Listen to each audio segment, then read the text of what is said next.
¿Qué es la droga? ¿Y qué es la adicción? ¿Por qué no todos los consumidores llegan a ser adictos? Porque unos sí y otros no. ¿Sabemos ayudar realmente en una adicción? ¿Qué significa la codependencia? A pesar de los efectos nocivos para la salud, en el abuso de drogas hemos visto que no podemos dejar de consumirlas. ¿Por qué si son tan perjudiciales? Bien por placer, rendimiento, estrés social, curiosidad o por supervivencia, lo cierto es que la adicción ya no es un problema de conducta moral, sino que se ha convertido en un asunto de educación social. La información por sí sola no es suficiente. Nos sirve aisladamente, necesitamos algo más. O quizá a alguien superior a nosotros que nos ayude a superar la enfermedad de la adicción. La información ha de ser temprana, verdadera, emocional, no aislada, oculta, avergonzante. No siempre fue así. Podíamos comprar vino de coca, jarabe de heroína, caramelos de morfina en cualquier farmacia porque no se consideraban peligrosas para la salud. Ya desde el Paleolítico hay pruebas del consumo cúltico de drogas. Las civilizaciones egipcias, griegas, romanas, aztecas, mayas, todas las culturas, en todas las épocas, han consumido drogas. Con la época del colonialismo y las guerras del opio se aislaron los principios activos de las plantas, dando lugar a un mercado fraudulento y sustancioso. De la hoja de coca se pasaría a la cocaína. La CIA mismo experimentó con el ácido lisérgico descubierto por Albert Hofmann, y Woodstock supuso una revolución social en el uso y abuso del LSD. Tras los primeros casos de psicosis paranoide, cuadros psicóticos, un largo etcétera, incluso muertes, se comenzaron a legislar leyes en materia de drogas y se empezó a ver un cambio de paradigma, un cambio de modelo. Del vicioso pecador, sujeto adicto, se cambiaría al enfermo necesitado de ayuda. Y se traspasó la responsabilidad al objeto, a la sustancia, al comportamiento, y no tanto al adicto. Llegaría la imagenología con positrones que revolucionó la ciencia porque comenzamos a fotografiar el cerebro por dentro. Nunca lo habíamos hecho antes. Sí, el corazón y analizábamos un infarto de miocardio, pero no el cerebro.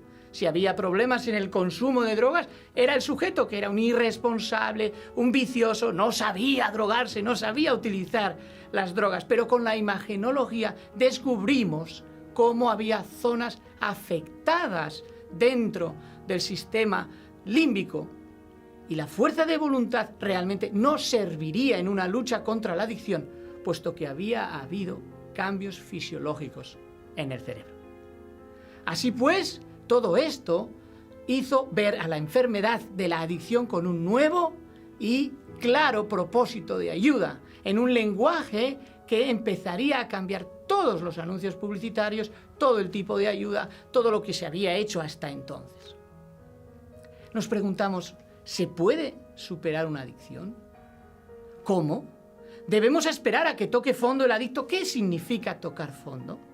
¿Debemos esperar a que dé el primer paso y acepte su enfermedad? ¿En serio? ¿Cómo podemos saber si somos adictos o no? Y si no consumo ninguna sustancia o nunca he consumido ninguna sustancia, ¿puedo contraer una enfermedad como la adicción? Responderemos a estas preguntas desde el prisma del adicto y desde nuestra propia experiencia y formación. Comencemos a desarrollar los 3 grandes bloques dentro de un comportamiento adictivo. Lo primero que debemos considerar es la diferencia entre comportamiento adictivo y adicción. Si hablamos de drogas, por ejemplo, no todo el que consume llegará a ser adicto. Por ejemplo, si hablamos de alguien que apuesta, que juega, aunque no haya ingerido ninguna droga, no quiere decir que llegará a ser un ludópata. El comportamiento adictivo viaja hacia la adicción, pero no es adicción, porque la adicción es una enfermedad crónica, progresiva, en desarrollo emocional, familiar y si no se atiende, mortal. La sociedad actual con su impacto tecnosférico, es sumamente adictiva. Está llena de comportamientos en sí mismo adictivos que generan impulsividad y dependencia. Hoy lo vemos en las TIC, tecnologías de la información y comunicación, y en la problemática especialmente infantil y adolescente, donde la masa encefálica no se ha desarrollado. Es por ello que la conciencia de enfermedad será clave para hacer las paces con la adicción, abrir los ojos a una nueva realidad, a una nueva forma de ayudar en adicciones, no sintiendo vergüenza, no culpando, no juzgando como hacíamos en el pasado.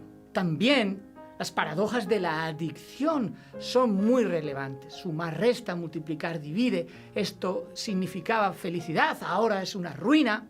Querer no es poder.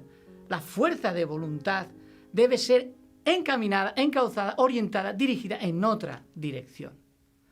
Un nuevo despertar nos espera, donde observamos el pasado sin mirar atrás. La ilusión por el control nos hace percibir esta enfermedad desde ópticas equivocadas.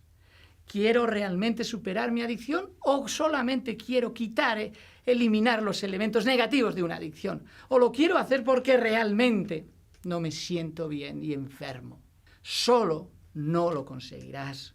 Se necesita ayuda, pero ya no todo depende del adicto, sino de que aprendamos a ayudarle. El patrón de conducta de cada sujeto es muy particular. Por eso necesitamos aceptar, sobre todo, primero, la derrota. No podemos luchar contra un cambio fisiológico apretando los dientes. El desarrollo de la información no va a ser suficiente. El vínculo emocional que hay en una adicción es muy poderoso, ya que significa aquello por lo que fuimos creados, el sentimiento de placer, la supervivencia, la curiosidad, la acción. Todos estos elementos son necesarios y lógicos para la oferta del placer, tanto en las drogas como en los comportamientos adictivos. Adán y Eva fueron creados perfectos en su organismo y dotados de una mente poderosa en armonía con la voluntad de Dios. Su alma llevaba el sello de la divinidad. En la contemplación de aquel fruto prohibido y en esa oferta tentadora que propuso la serpiente maldita, la humanidad sucumbió ante la realidad del engaño. Las ofertas de placer que encontramos en el abuso del consumo de drogas, pero también en los trastornos adictivos producidos por las compras, la oniomanía, por el trabajo en exceso con su ansiedad, el deporte, la vigorexia, la pagofagia, como masticar hielo compulsivamente, la hipersexualidad, la masturbación compulsiva, el juego, las apuestas online, son tan reales y próximas hoy como las del metarrelato del Génesis. ¿Existe entonces esperanza?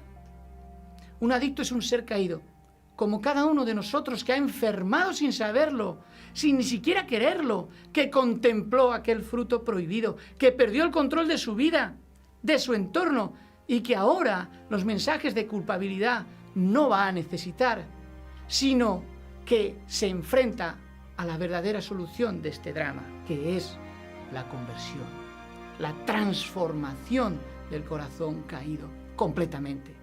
Necesita hacer realidad en su vida y en su entorno el protoevangelio del Génesis, donde nuestro Creador nos prometió redención. ¿Aprenderemos cómo ayudar y superar una adicción? Ven conmigo al siguiente tema. Querer no es poder. Te espero con los brazos abiertos.